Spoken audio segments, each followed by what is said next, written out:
मैं भूली घर जाने बाट गोरस बेचणे आई हाट।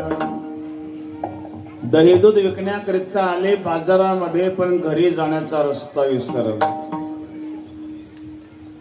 भक्ती अशी असावी की जगाचा संसाराचा विसर पडावा, ही एकाग्रता असावी, तल्लीनता असावी। ज्या गोपीची तल्लीनता आहे, ज्या तल्लीनतेचं वर्णन केलं। बाजाराला आली, भगवंताचं दर्शन झालं।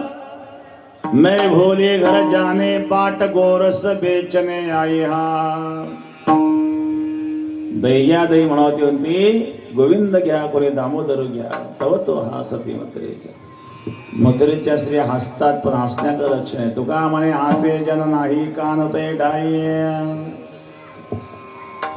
कशामुळे घडलं तर त्या परमात्म्याच्या दर्शनाने। दर्शने प्रशस्ती पुण्यपुरुषा हा। पुण्यपुरुषाच्या दर्शनामध्ये समाधान असतं महाराज।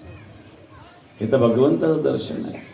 तर एखाद्या माणसाचं जर सकाळी सकाळी दर्शन झालं तर दिवसभर कामच होत नाही। हा तर कोणाचं तोंड पाहिलं कोणाच ठाऊक। काही लोक काय अपयशी, शेतीतही अपयश, व्यापारात अपयश, राजकारणात अपयश। नेमकं ज्या पार्टीला ती पार्टी पडलीच। कायम पार्ट्या बदलतो, पण नेहमी पडलेल्याच पार्टीला। परंतु यश हा परमात्म्याचा गुण आहे महाराज।